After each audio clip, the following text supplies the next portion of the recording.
Hey, this is the franchise Shane Douglas. The Walking Weapon, Josh Alexander, and you're watching. And you're watching. Yamane, aka WWE. Here to this podcast with Ollie Harper, my man. And you are watching Ollie Harper at YouTube.com. And you're watching the Ollie Harper Show on YouTube.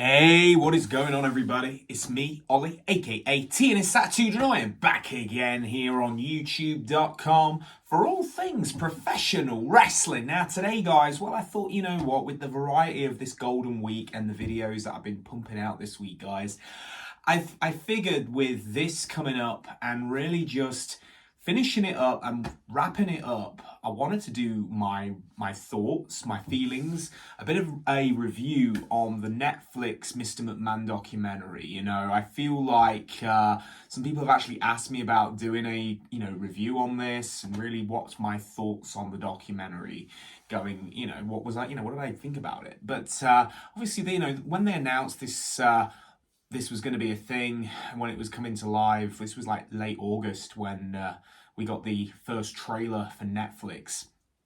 I was, a lot like everybody, was very much anticipating this documentary and really to see how far they were going to really dig around Mr. McMahon and what was really going to be new and what was going to come to light and what was going to be just stuff that we already know. And I think that was very much something going into it, was a lot of curiosity. Now, it being a 6-episode run, I felt that, well, the first thing I just felt was like, something, this is it felt like quite a big W for wrestling fans. I feel like to hit this over on Netflix, I've had people non-wrestling fans say to me, hey, have you been watching the doc? And I'm like, well, yes, of course, but I think that in a lot of ways it's good because, to the mainstream audience that aren't probably WWE fans, they get a bit of a history lesson. And this really was a history lesson in those first few episodes. And I feel like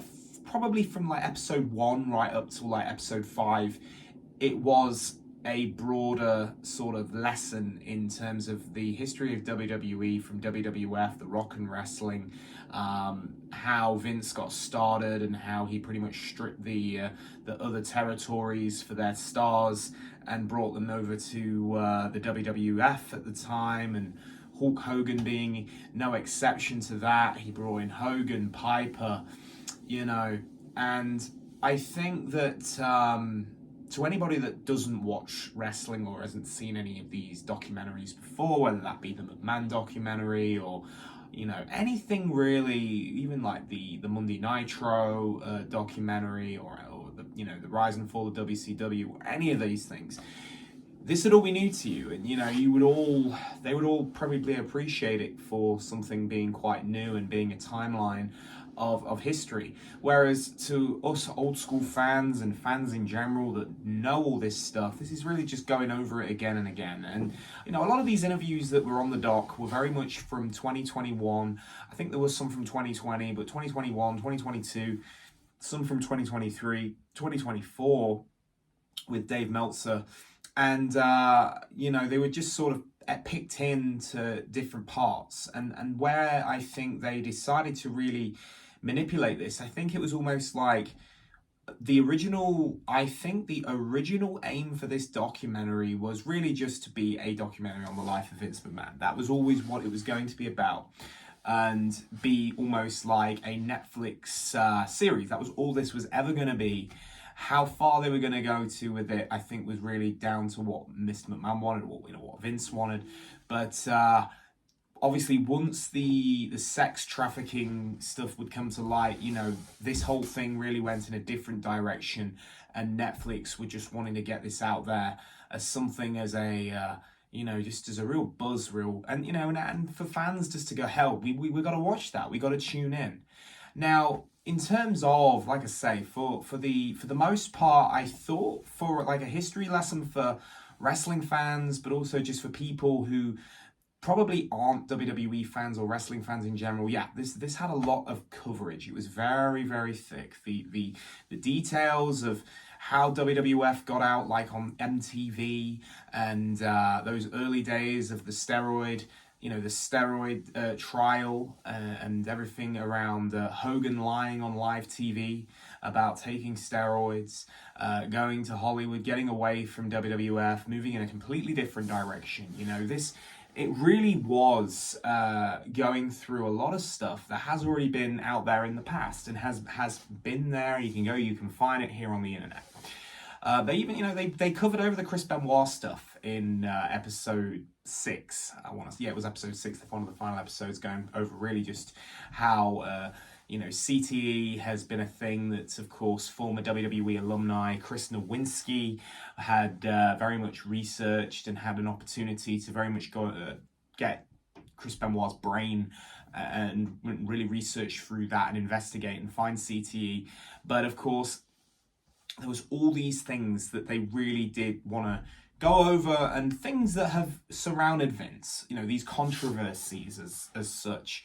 But I don't believe this really, this documentary didn't really bring anything else new to the table. Nothing that we don't already know. We know about this Janelle Grant thing that's going on. We know about the sex trafficking. We know all about all these accusations and Vince stepping down, then coming back, and of course leaving TKO. So, where it leaves WWE going into, obviously, WWE haven't, gone promoting this because, why would they? There was a lot of interviews that were done before any of this stuff came to light, innocent interviews, for what the original intention of this doc was just to be this broader look at Vince's life. But then obviously once, they've been filming this shit for like 4 years. So I think that, from what the intentions were when it first was going out there as a documentary, interviews with Vince, Shane, Stephanie, some of the top performers from the WWE, Trish, Austin, Cena,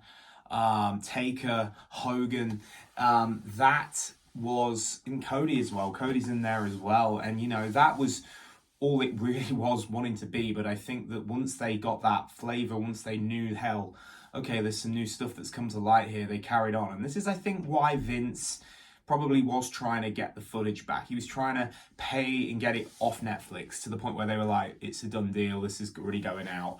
And, what we have now is, as I say, it's a strong history lesson. It's a strong bit of history for people that aren't familiar with WWE, aren't familiar with wrestling. Would I say it's the best documentary out there?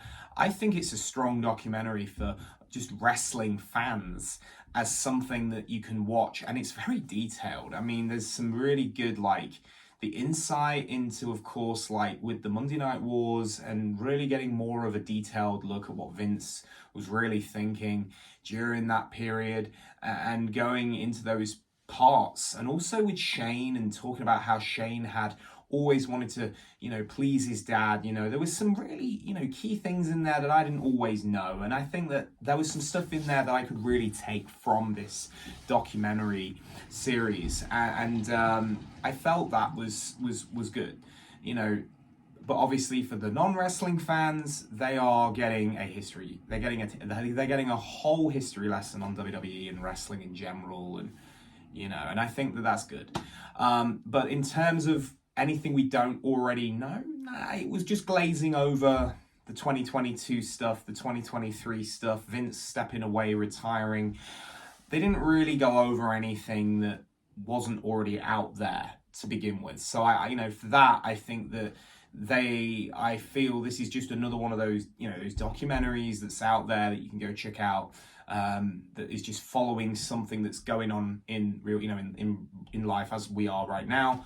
And that is all it is. There is there's nothing new that really came to light from this documentary. There's nothing out there that's really followed up with how Vince feels now, or anything from, of course, very much going over, of course, near the end, of course, with how Triple H's vision and the TKO merger, and how the WWE is doing some of the biggest business since 2002 with their gates has been truly something, and with merch sales, with ticket sales, and it has just been so buzzing. So yeah, you could look at it from that perspective also, as hell. This Netflix deal's right around the corner. January 2025, WWE hits Netflix.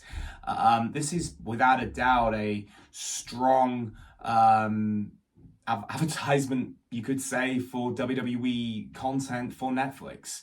And I think in that sense, I don't believe it makes WWE look bad at all. No, it doesn't make WWE look bad. I think WWE came out of this looking pretty okay. I think that, they covered everything about how they wanted to go more PG and become more family friendly over the last few years. And of course, going away from chair shots and all that stuff. And really where the aim was with this was really just about Vince, and Vince being so committed to what he's done over the years, put this industry together, put such a company like this out there on the map, and his success and everything from that, and his reign to success, but also it felt a bit like the rise and the fall of Vince. And I think that was very much what this documentary was trying to be. It was, for about the first 4 to 5 episodes, it was just the rise of Vince McMahon, and where Vince, and there was a lot of stuff here that you could say I've heard before, but it's very similar to what was in the McMahon documentary on DVD, Silvervision release here in the UK. But and then now that last episode was just about bash, boom, boom. We hit 2022, Vince's last appearance at WrestleMania 38, AT&T Stadium, taking one of the worst stunners, in the history. And that was that, and then after that, he gets in his helicopter, and yeah, we didn't really until then, leading into then June 2022, and then everything starting to come out, and then of course retiring, and wrapping up where nothing else is really happening. We're just where we are, and that's where this documentary is kind of at now, with the currently where we're at now. Vince no longer in the spotlight, he's no longer in WWE. So yeah, I think, as I say, for fan engagement, and really, as I say, for a documentary that really does teach a non-wrestling fan, I give it a 10 for sure. I just think this is a great, strong piece of business. If you are a non-wrestling fan and you want to watch this, I think you should, because it definitely gives you a strong history lesson into some of the key real things that really did go with WWE over the years, and really put them to where they are now. And obviously for non-wrestling fans, we're just going down memory lane, and we know this stuff, but it's being told again, and that's always fun. But nothing really new came out for Vince. It was just what we know. But Netflix, hey, there we go. That is what we have, and Netflix has it for right now. But again, nothing to really tarnish WWE's Netflix debut for 2025. But I'd love to hear your thoughts, guys. What did you think of the Mr. McMahon documentary? Please let me know below this video. As I say, don't forget to comment, subscribe, and like, and I will catch you all in the next video. I'm out, guys.